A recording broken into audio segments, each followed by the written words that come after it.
Praise the Lord. கர்த்தருக்கு மகிமை உண்டாவதாக. இது நல்ல காலை வேளையில் கர்த்தருடைய வார்த்தை மூலமாய் உங்கள் யாவரையும் சந்திப்பதிலே நான் பெருமகிழ்ச்சி அடைகிறேன். ஏசாயா தீர்க்கதரிசியின் புத்தகம் 40ஆம் அதிகாரம் 31ஆம் வசனம், கர்த்தருக்கு காத்திருக்கிறவர்களோ புதுபலன் அடைந்து கழுகுகளைப் போல செட்டைகளை அடித்து எழும்புவார்கள். அவர்கள் ஓடினாலும் இளைப்படையார்கள், நடந்தாலும் சோர்ந்து போகார்கள். அன்புக்குரிய தேவனுடைய பிள்ளைகளே, இந்த குறிப்பிட்ட வேத வசனத்தில் ஏசாயா தீர்க்கதரிசி கர்த்தருக்கு காத்திருக்கிறவர்களை குறித்து எழுதுகிறார். கர்த்தருக்கு காத்திருக்கிற ஒரு மனிதன் அவன் புதுபலன் அடைந்து செட்டைகளை அடித்து எழும்பி அவன் ஓடினாலும் இளைப்படையாமல், நடந்தாலும் சோர்ந்து போகாதபடிக்கு ஒரு மேன்மையான ஆசீர்வாதத்தை கர்த்தர் இங்கே வைத்திருக்கிறார். நாம் ஒவ்வொருத்தரும் இறைவார்த்தை கேட்கிற தேவனுடைய பிள்ளைகள் யாவரும் கர்த்தருக்கு காத்திருக்க வேண்டும். அல்லேலூயா. கர்த்தருக்கு காத்திருக்கும்போது கர்த்தர் நமக்கு என்ன செய்கிறார்? புதிய பலனை கொடுக்கிறார். நம்முடைய தேவைகளை சந்திக்கிறார். என்னென்ன காரியத்துக்காக நம்ம காத்திருக்கிறோமோ அது எல்லாவற்றையும் கர்த்தர் கொடுக்கிறார். வேதம் சொல்லுகிறது, நெடுநாள் காத்திருப்பது இருதயத்தை இளைக்க பண்ணும், விரும்பினது வரும்பொழுதோ அது ஜீவ விருட்சம் போல் இருக்கும் என்று சொல்லப்பட்டிருக்கிறது. எனவே நாம் அநேக காரியங்களுக்காக தேவ சமூகத்திலே காத்திருக்கிறோம்.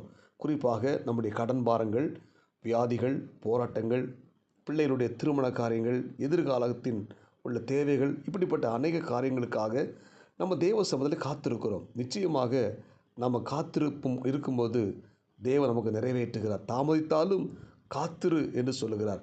நம்ம காத்திருக்கும் போது கர்த்தர் நமக்கு எல்லாவற்றையும், நம்முடைய தேவை எல்லாவற்றையும் அற்புதமாக ஆச்சரியமாக சந்திக்கிறார்.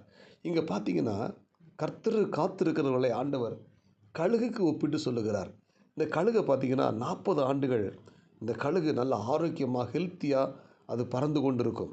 40 ஆண்டுகளுக்கு பிற்பாடு பார்த்திங்கன்னா இந்த கழுகுடைய அந்த முடி அந்த இறகுகள் உதிர ஆரம்பிக்கும். அது அதனுடைய வயது ஆகி கொண்டே இருக்கும். இந்த 40 வயது முடிந்த பிற்பாடு இந்த கழுகு என்ன செய்யும் தெரியுமா?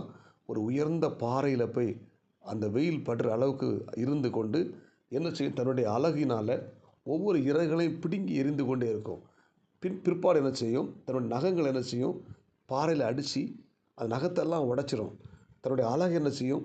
உடைச்சி அந்த பாறையில் வச்சு அடித்து உடைச்சி அது அழகை இழந்துடும். எல்லாவற்றையும் இழந்து மொட்டை கழுகு போல் அது என்ன செய்யும்?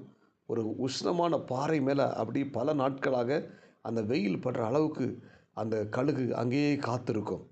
அந்த கழுகு மற்ற பறவையினங்கள்லாம் கொத்தும். ஆனாலும் அதை பொருட்படுத்தாமல் இந்த கழுகு என்ன செய்யும்? அப்படியே அந்த பாறையில் ரொம்ப நாட்கள் அப்படி காத்திருக்கும்.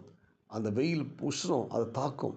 சில நாட்கள் கழித்த பிற்பாடு பாருங்கள், மறுபடியும் அந்த கழுகுக்கு என்ன செய்யும்? மறுபடியும் புதிய இறகுகள் முளைக்கும், புதிய நகங்கள் முளைக்கும், புதிய அலகுகள் முளைக்கும். இப்போ பார்த்தீங்கன்னா அந்த கழுகு 40 ஆண்டுகளுக்கு பிற்பாடு மறுபடியும் அது புதுபலன் அடைந்து இளமை தோற்றம் அடைந்து மறுபடியும் 40 ஆண்டுகள் பறந்து பூமியில் அது ஆச்சரியமான ஒரு தன்மையோடு கூட காணப்படுகிறது.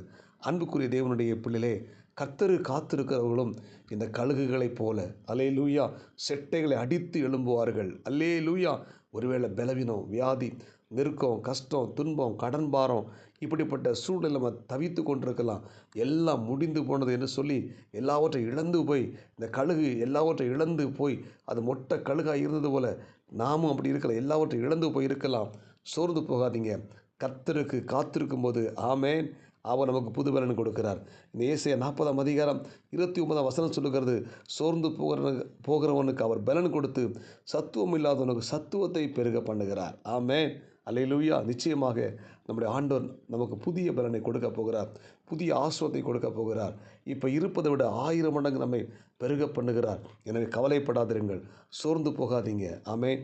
தைரியமாக எப்படி இந்த கழுகு எல்லாவற்றையும் இழந்து போய் திரும்ப பெற்றுக்கொண்டது போல நாமும் தேவ சமூகத்தில் காத்திருக்கும் போது அந்த அந்த கண்மலையாக இருக்கிற அந்த பாறை உச்சியில் அந்த கழுகு அந்த காத்திருந்தது போல அந்த சூரியன் வெப்பம் அந்த கழுகு மேலே படுகிறது போல அந்த நீதியின் சூரியனாக இயேசு கிறிஸ்துவுடைய அந்த அந்த பிரசன்னம் நம்ம படும்போது ஆமேன், ஹல்லேலூயா, நம்மை கர்த்தர் பயன்படுத்துவார், மேன்மைப்படுத்துவார், உயர்த்துவார், ஆசீர்வதிப்பார்.